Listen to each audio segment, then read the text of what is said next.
अस्सलाम वालेकुम जी। अम, मेरा ख़्याल है हमारा यहाँ से शायद कुछ सेकंड्स का डिले है। लेकिन thank you sir for the introduction and the warm welcome. मैं कराची में रहा हूँ पिछले 20 साल, अभी 20 दिसंबर को ही लिस्बन शिफ्ट हुआ हूँ। और और शिफ्ट इसीलिए हुआ था कि अपने मुल्क को दूर से देखना चाहता था, क्योंकि करीब से बहुत देख लिया था। मैंने सोचा कि अगर दूर से देखूँगा तो एक नई नज़र मिलेगी और दूसरी दुनिया को देख के भी समझने का मौका मिलेगा कि हमारे मुल्क में क्या होता है और बाहर क्या होता है।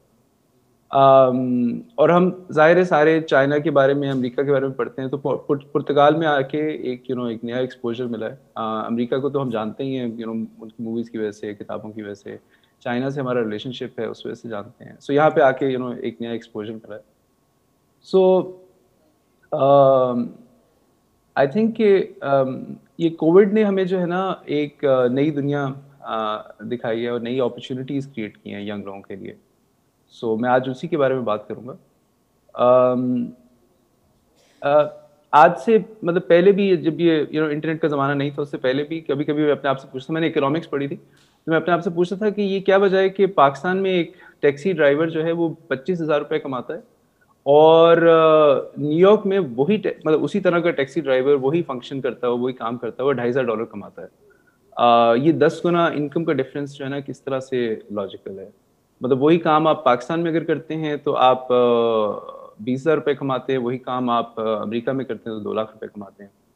और ये डिफरेंस जो है, जब इसको और सोचा, इसके बारे में स्टडी किया, तो पता चला कि मेन मसला ये है कि हमारे मुल्कों के बीच में बॉर्डर्स हैं और बॉर्डर्स जो हैं वो आपकी अपॉर्च्युनिटीज़ को लिमिट करते हैं। सो पैसा मूव कर सकता है एक मुल्क से दूसरे मुल्क में, हम कहते हैं फॉरेन डायरेक्ट इन्वेस्टमेंट आएगी।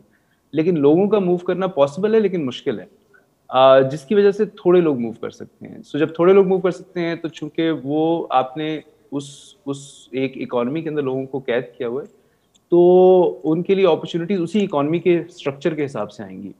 सो इसी वजह से इवेंचुअली होता ये है कि गरीब मुल्कों के अंदर लोगों को कम तनख्वाहें मिलती हैं, अमीर मुल्कों में लोगों को ज़्यादा तनख्वाहें मिलती हैं। अच्छा, लेकिन अगर हम पिछले साल को देखें और पिछले 10-15 सालों को देखें, तो हुआ ये है कि दुनिया सारी आपस में कनेक्ट होती जा रही है। कनेक्ट तो पहले भी थी, लोग ट्रैवल करते थे, लेकिन अब जो है ट्रैवल करने के लिए मैं लिस्बन में बैठा हूँ, आप कराची में बैठे हैं और हम एक इवेंट के अंदर बात कर रहे हैं।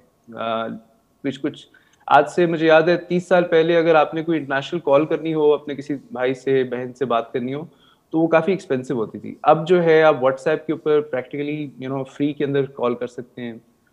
ये वीडियो कॉन्फ्रेंसिंग जो है उसकी वजह से अब हमने देखा है कि बहुत सारे लोग रिमोट काम भी बहुत तेज़ी से ग्रो कर रहे हैं। फ्रीलांसिंग तो ऑलरेडी 20 इयर्स, पिछले 20 साल से चल रही है, लेकिन अब जो है लोगों ने अपनी टीम्स को रिमोट बनाना शुरू कर दिया है। सो जिस तरह मेरी भी जो टीम है, वो कोई पाकिस्तान के अंदर है, कोई सिएटल के अंदर है। So we are building now global teams, हर कोई यही कर रहा है। और बड़ी-बड़ी ऑर्गनाइज़ेशंस, चाहे वो सेल्सफोर्स हो, माइक्रोसॉफ्ट हो, ना सिर्फ ये कि वो अपने एम्प्लॉइज़ को ऑप्शन दे रही हैं कि वो घर से काम कर सकते हैं, बल्कि इसका मतलब एक तो तरफ ये है कि वो अपने एम्प्लॉइज़ को ऑप्शन दे रही हैं कि वो दूर से काम कर सकते हैं, घर से घर से या दूर से कहीं भी बैठ के काम कर सकते हैं।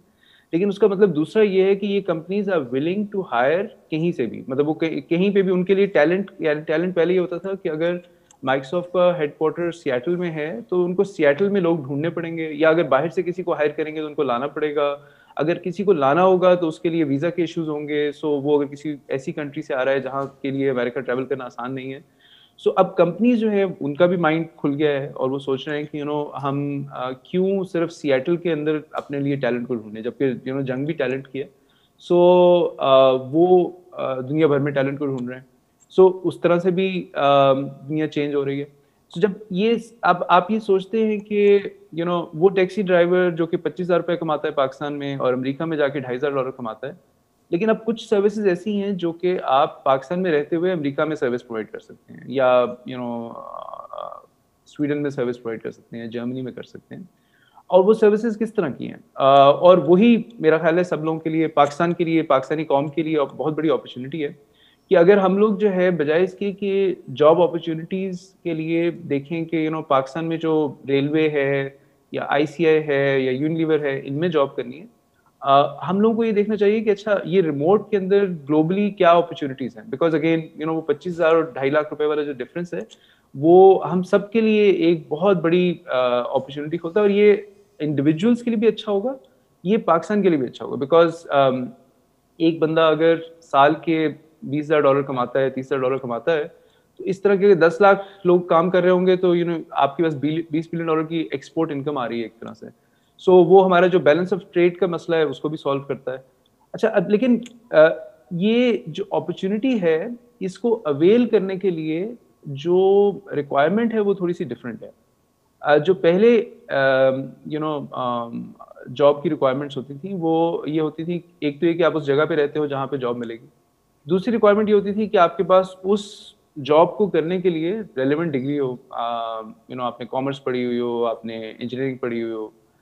अच्छा, तो आज भी यही है कि आपकी अवेलेबिलिटी होनी चाहिए। अवेलेबिलिटी का मतलब है कि आपको उस जगह पे होना ज़रूरी नहीं है, लेकिन आपके पास इंटरनेट का कनेक्शन होना चाहिए, आपके पास एक कंप्यूटर होना चाहिए। सो आपका कंप्यूटर और इंटरनेट का कनेक्शन आपके लिए पूरी दुनिया खोल देता है।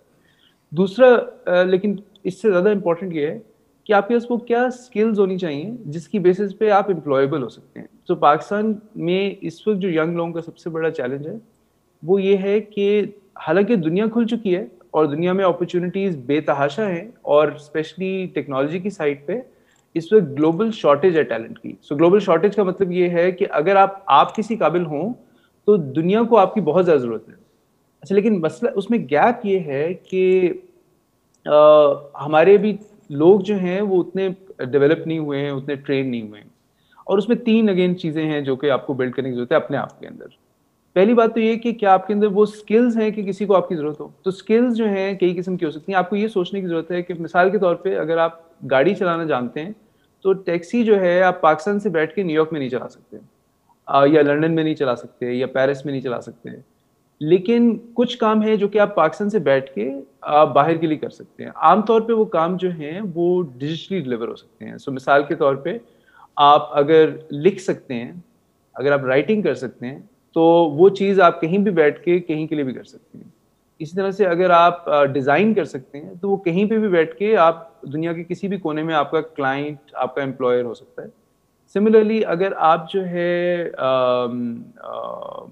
सॉफ्टवेयर कोडिंग कर सकते हैं, तो आप अगेन कहीं भी बैठ के वो काम कर सकते हैं। आप अपने नथिया गली में चले जाएँ, और एज़ लॉन्ग एज़ आपके पास इंटरनेट कनेक्शन हो और कंप्यूटर हो, तो आपका क्लाइंट, आपका एम्प्लॉयर दुनिया में किसी भी कोने में हो सकता है। अच्छा, जब मोमेंट आप अपने आप को इन पाकिस्तान के या किसी भी मुल्क के बॉर्डर से ओपन अप कर देते हैं, तो अपॉर्च्युनिटीज़ जो हैं वो मल्टीप्लाई कर जाती हैं। लेकिन उसके लिए स्किल्स सिर्फ काफ़ी नहीं है। जब आपके अंदर स्किल आ भी जाती है, और स्किल के बारे में अभी मैं आगे बात करूँगा कि वो आप किस तरह डेवलप कर सकते हैं। लेकिन दूसरी चीज़ जो इम्पोर्टेंट है वो ये है कि आप क्या लोगों से कम्युनिकेट कर सकते हैं या नहीं कर सकते। बिकॉज़ काम करने के लिए 2 ही चीज़ें इम्पोर्टेंट होती हैं। क्या आप जो काम कर सकते हैं वो आपके अंदर कैपेबिलिटी है कि नहीं है? अगर मैं आपको कोई काम असाइन करता हूँ, क्या आप वो डिलीवर करेंगे या नहीं करेंगे? और दूसरा ये कि जब मैं आपको एक्सप्लेन करता हूँ कि आपने क्या करना है, तो क्या आप वो समझ सकते हैं? और अगर आपके कोई क्वेश्चंस हों तो आप उनको मेरे से कम्युनिकेट कर सकते हैं। सो अगेन आपको अपनी एक तो स्किल डेवलप करने की ज़रूरत है, चाहे वो राइटिंग हो, डिज़ाइन हो, कोडिंग हो, या कोई और स्किल हो जो कि डिजिटली डिलीवर हो सके। सेकंड चीज़ जो आपको करने की ज़रूरत है वो है कि आप कम्युनिकेट कर सकें। जब तक आप कम्युनिकेट नहीं कर सकते, तो आपकी जो स्किल है वो आप समझें कि आप उसको डीप्राइस कर रहे हैं। मतलब वो अगर आपकी $2000 की स्किल है, तो वो $500 पे उसकी प्राइस आ जाती है, बिकॉज़ आप कम्युनिकेट नहीं कर सकते। फिर किसी और को बीच में आना पड़ेगा जो कि कम्युनिकेट करेगा, तो दैट पर्सन विल वो बीच वाला शेयर जो है उसको जाने की ज़रूरत पड़ेगी। अच्छा, जो तीसरी चीज़ बड़ी इंपॉर्टेंट है, in order to participate in the global digital economy, जिसके अंदर सबके लिए बहुत सारी अपॉर्चुनिटीज़ हैं, वो उसको कहते हैं वर्क एथिक या सेल्फ डिसिप्लिन। अच्छा, ये चीज़ मैंने अब बहुत ज़्यादा एक्सपीरियंस कर ली है कि कंट्रीज़ का ना एक कल्चर प्रीमियम होता है। यानी हर मुल्क का एक आप प्रीमियम पे करते हैं। अगर आप एक स्विस से डील करते हैं, तो स्विट्ज़रलैंड में सैलरीज़ मिसाल के तौर पे अगर सॉफ्टवेयर इंजीनियर की बात करें, तो पाकिस्तान में एक सॉफ्टवेयर इंजीनियर की सैलरी होगी $1000। बर्लिन में उसकी सैलरी होगी $7000। एम्स्टर्डम में उसकी सैलरी होगी $8,000, स्विट्जरलैंड में उसकी सैलरी $12,000 होगी, सैन फ्रांसिस्को में भी $12,000 होगी एंड सो ऑन। तो उसमें एक कल्चर प्रीमियम होता है। बेसिकली लोग इसलिए रिमोट वर्क के अंदर भी एक कल्चर प्रीमियम एग्जिस्ट करता है, विच इज़ कि अगर आप स्विट्जरलैंड में हैं तो शायद आपको ज़्यादा सैलरी पैसे मिलेंगे, अगर आप पाकिस्तान में तो कम मिलेंगे। अच्छा, लेकिन ये डिफरेंस जो है ये इसलिए नहीं कि आप पाकिस्तान में हैं और वो स्विट्जरलैंड में, ये इसलिए है क्योंकि उनका कल्चर जो है उसके अंदर ज़्यादा डिसिप्लिन है, उसमें ज़्यादा वर्क एथिक्स है।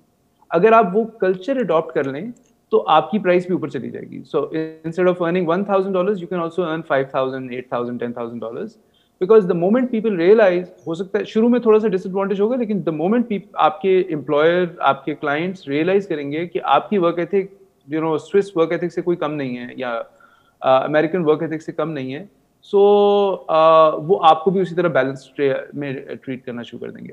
अच्छा, वो वर्क एथिक क्या है कि अगर आपने किसी मीटिंग में जाना है तो क्या आप ऑन द डॉट टाइम पे पहुंच रहे हैं या नहीं पहुंच रहे हैं, या आप पहुंच के कह रहे हैं कि सॉरी रास्ते में ट्रैफिक बहुत थी, मैं जो है भूल गया था, या 100 किस्म के बहाने बना रहे हैं। सो अगर आप एक्सक्यूजेस बना रहे हैं तो आपके अंदर वो एथिक नहीं है। आप अपने आप को ऑब्जर्व करना शुरू कर लें। मैं भी अपने आप को ऑनगोइंग बेसिस पे इम्प्रूव करने की कोशिश कर रहा हूँ, आप भी करें, कि क्या आप जब क्लास में जाते हैं तो टाइम पे पहुंचते हैं, क्या आप किसी मीटिंग के लिए जाते हैं तो टाइम पे पहुंचते हैं, क्या आप किसी दोस्त से मिलने जाते हैं तो क्या आप टाइम पे पहुंचते हैं। अगर आप टाइम पे पहुंच रहे हैं तो ये आपने पहला स्टेप जो है ना, आपने क्वालिफाई कर लिया कि अच्छा आप global work ethic, global self discipline के स्टैंडर्ड्स को मीट करना शुरू कर दिया आपने। अच्छा, दूसरा ये कि जो आप कमिट करते हैं वो आप क्या डिलीवर करते हैं नहीं करते, क्योंकि इवेंचुअली देखें जब भी कोई आपको एम्प्लॉय करता है या एज अ क्लाइंट या एज एन एम्प्लॉयर, तो बेसिकली वो आपको नहीं एम्प्लॉय कर रहा, वो उन रिजल्ट्स को एम्प्लॉय कर रहा है जो कि आप डिलीवर कर सकते हैं। और वो रिजल्ट्स जो हैं वो आपको, इसका मतलब है कि आपको एक फेयर आइडिया होना चाहिए कि आप क्या कर सकते हैं, कितने टाइम में कर सकते हैं, और उसी को कमिट करें जो कि आप डिलीवर कर सकें, ताकि every time you deliver results तो I can trust you more. I से मतलब है कि जो भी आपका एम्प्लॉयर क्लाइंट, चाहे वो वर्जीनिया में बैठा हुआ है चाहे टोक्यो में बैठा हुआ है, वो जब आप उसको रिजल्ट्स आपसे मिलेंगे तो वो आपका उसका ट्रस्ट बिल्ड होना शुरू हो जाएगा।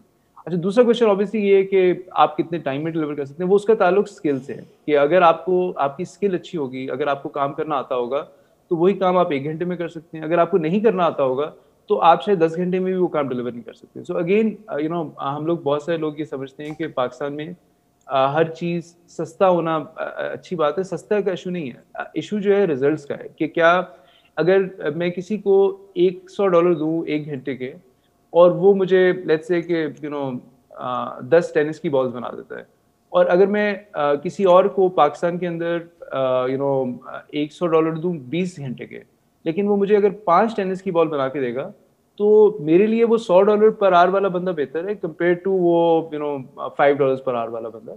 और यही चीज़ दुनिया भी देखती है कि वो देखते हैं कि अच्छा कौन रिजल्ट्स डिलीवर कर सकता है, और रिजल्ट्स के अंदर अगेन आपके अंदर स्किल हो कैसी है, आप उसके अंदर कम्युनिकेशन कैसे, क्योंकि कम्युनिकेशन के अंदर कन्फ्यूजन होगा तो उसके अंदर भी टाइम ज़ाया होगा। मुझे आपके एम्प्लॉयर को, आपके क्लाइंट को आपको बार बार एक्सप्लेन करना पड़ेगा। और इसी तरह से अगर आपकी वर्क एथिक और सेल्फ डिसिप्लिन सही नहीं होगा तो आप अगेन आपको ढूंढना पड़ेगा, आपसे फॉलो अप करना पड़ेगा। सो बिकॉज जो आपका क्लाइंट और एम्प्लॉयर होगा फिर उसका टाइम आपको मैनेज करने में ज़ाया हो रहा होगा, तो वो उसको डिस्काउंट कर देगा कि अच्छा इस बंदे को जो है ना $500 नहीं दे सकते, इसको जो $500 में अगर आ रहा है। और फिर अगेन आपको वही क्लाइंट्स मिलेंगे जो कि इस तरह की वर्क एथिक को बर्दाश्त करने के लिए तैयार होंगे। वो आमतौर पे अच्छे क्लाइंट नहीं होंगे क्योंकि वो सस्ता काम चाहते हैं, वो अच्छा काम नहीं चाहते। अगेन आपके लिए ग्रोथ की अपॉर्चुनिटीज़ जो हैं उसी तरह से लिमिटेड हो जाएंगी। अच्छा, क्वेश्चन ये है कि हमने कहा कि स्किल्स बिल्ड करनी है, कम्युनिकेशन आपकी एबिलिटी ज़्यादा अच्छी होनी चाहिए, आपके अंदर सेल्फ डिसिप्लिन और वर्क एथिक होनी चाहिए, लेकिन ये बिल्ड कैसे करेंगे? बिल्ड करना भी आसान हो गया है। मतलब पहले ज़माने में अगर आपको कोई चीज़ सीखनी थी तो आपको कोई उस्ताद ढूंढना पड़ता था, उसकी शागिर्दी करनी पड़ती थी, या आपको उससे थोड़ा आसान हुआ तो आपको यूनिवर्सिटी में जाके सिखाने वाले लोग मिल जाते थे। लेकिन अब जो है जिस तरह से माइक्रोसॉफ्ट कहीं भी एम्प्लॉय को हायर कर सकता है, इसी तरह आप एज अ स्टूडेंट कहीं से भी टीचर ढूंढ सकते हैं। आप ऑनलाइन जाएं, कोर्सेरा पे जाएं, यूडेसिटी पे जाएं, और बहुत सारे प्लेटफॉर्म्स हैं। आप कोई भी स्किल सीखना चाहें तो उसका जो ग्लोबल एक्सपर्ट होगा उस सब्जेक्ट का, वो आपको अवेलेबल है टू टीच यू। अच्छा, जो कमी है उसके अंदर वो आपकी तरफ से है कि क्या आप जा रहे हैं ऑनलाइन, क्या आप सर्च कर रहे हैं, क्या आप क्या क्या आपको पता है कि आप क्या सीखना चाहते हैं, और दूसरा ये कि क्या आप उसको ढूंढने के लिए एफर्ट करने के लिए तैयार हैं नहीं। अगर ये दोनों चीज़ें अवेलेबल हों कि आपको पता है कि आप क्या सीखना चाहते हैं, और उसके अंदर भी अगेन आसानी है। अगर आपके अंदर आपको लगता है कि आपके अंदर राइटिंग की स्किल्स अच्छी हैं, तो आप उसके ऊपर फोकस करें कि मैं मार्केटिंग के अंदर काम करूंगा, ग्रोथ हैकिंग के अंदर काम करूंगा। अगर आपके अंदर डिज़ाइन, आपको लगता है नेचुरली कि मेरे अंदर डिज़ाइन की कैपेबिलिटी अच्छी है, तो आप यूएक्स डिज़ाइन और इस तरह की चीज़ों को स्टडी करेंगे। अगर आपके अंदर मैथ और कोडिंग और लॉजिक आपकी अच्छी है, तो आप सॉफ्टवेयर इंजीनियरिंग की साइड पे जाएंगे, या जो भी आपकी स्किल अच्छी है या जो आपने पहले पढ़ा हुआ है। अगर आपने फाइनेंस पढ़ी है और आप इंश्योरेंस की स्पेस में काम करते हैं, तो इंश्योरेंस का काम भी रिमोट तरीके से किया जा सकता है, आप उसमें और स्टडी करेंगे। सो जो भी आपको जिस डायरेक्शन में आपकी इंक्लिनेशन है या आपकी पहले से कुछ स्किल्स हैं, उसके ऊपर फोकस करेंगे। और उसके अंदर फिर आप ढूंढेंगे कि दुनिया में कौन सा अच्छा लेक्चर है। आप यूट्यूब पे भी आपको कंटेंट मिलेगा, लेकिन उससे बेहतर है कि आप कोर्सेरा पे जाके थोड़े से पैसे खर्च होंगे और आपको सर्टिफिकेशन भी मिलेगी, और बहुत सारे कोर्सेज फ्री में भी अवेलेबल होंगे।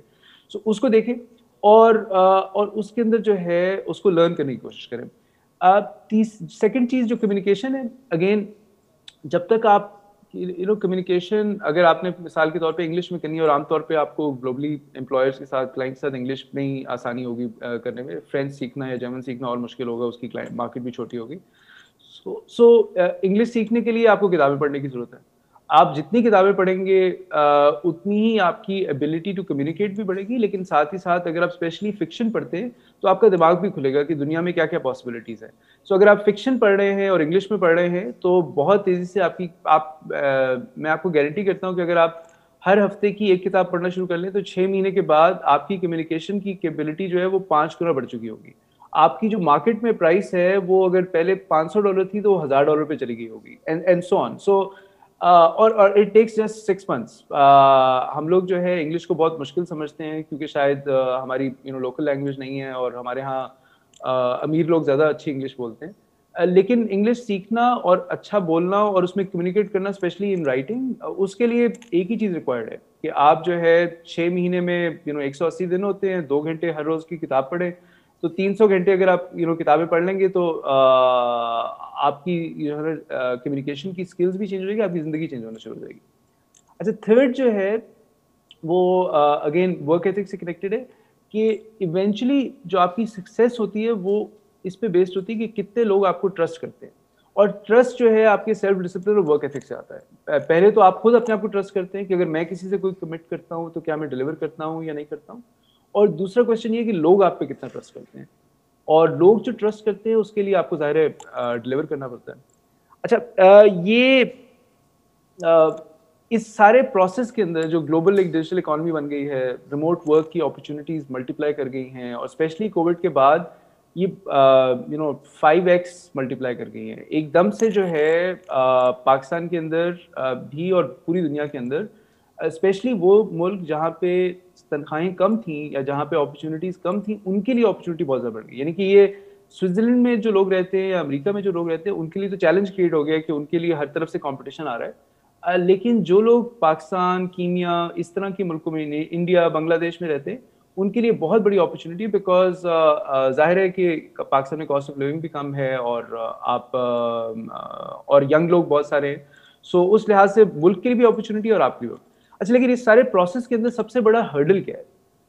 सबसे बड़ा हर्डल जो है आपकी सक्सेस के रास्ते में, सबसे बड़ा हर्डल आप खुद हैं। क्योंकि आपको अपना माइंडसेट बनाना पड़ेगा कि क्या मैं, आपको एक गोल बनाना पड़ेगा, क्या मैं ये अचीव करना चाहता हूँ। आप कहें कि मैं 1 साल के बाद एक सक्सेसफुल ग्लोबली एम्प्लॉयबल इंसान हूँगा, और उसके लिए मुझे क्या करने की जरूरत। और 1 साल का प्रोसेस है, ये कोई बहुत लंबा प्रोसेस नहीं कि आपको 10 साल लगेंगे, 20 साल लगेंगे, फिर जाके आप मैनेजर बनेंगे। ये 1 साल का प्रोसेस है कि 1 साल के अंदर जो है मैंने कहाँ पे पहुँचना है, उसका गोल सेट करें। और उसके बाद आपकी विलिंगनेस होनी चाहिए टू वर्क हार्ड। आप अगर पढ़ भी रहे हैं, आप इंटर कर रहे हैं, बैचलर्स कर रहे हैं, जो भी कर रहे हैं, आज इसेंशियल हो गया है कि आप उसके साथ साथ ये सीखना भी शुरू करें ऑनलाइन के बारे में। उसकी वजह यह है कि मैंने बहुत सारे लोगों को ग्रो करते हुए देखा है। उनमें से ज़्यादातर लोग वही तरक्की कर रहे हैं जो कि साथ-साथ पढ़ाई के साथ-साथ काम शुरू कर लेते हैं। और ये अमेरिका वगैरह में तो पहले से ही होता था कि लोग जो है बचपन से ही काम करना शुरू कर लेते थे। हमारे यहाँ रिवाज है कि बच्चों को नवाबों की तरह ट्रीट किया जाता है और उनसे काम नहीं कराया जाता है। Which is sad. आप लेकिन आपको अपनी डेस्टिनी को अपने हाथ में लेना चाहिए, अपने पेरेंट्स पे डिपेंड करने की बजाय, और खुद एफर्ट करनी शुरू करनी चाहिए। अच्छा, so what I would suggest is two things in the end कि आप जिस भी स्टेज में अपनी लाइफ के अंदर आप जॉब कर रहे हैं, आप बैचलर्स कर रहे हैं, आप इंटर कर रहे हैं, आप हर रोज 2 घंटे अपनी लर्निंग पे इन्वेस्ट करें, चाहे कोर्सेरा पे जाएं, यूनिवर्सिटी पे जाएं। और दूसरा जो है, आप ये करें कि 2 घंटे हर रोज फ्रीलांस वर्क पहले लेने के लिए और फिर उसके बाद डिलीवर करने के लिए उस पर एफर्ट करें। सो 2 घंटे आप लर्निंग पे लगाएं, 2 घंटे फ्रीलांसिंग पे लगाएं। 1 साल के अंदर your life will be transformed. And I will be अगर आपकी स्टोरी सक्सेसफुल होती है तो please do tell me. I will love to hear. Thank you, sir. Thank you for inviting me. Thank you for this opportunity. I'm very happy and very glad that the work that you're doing, and good luck.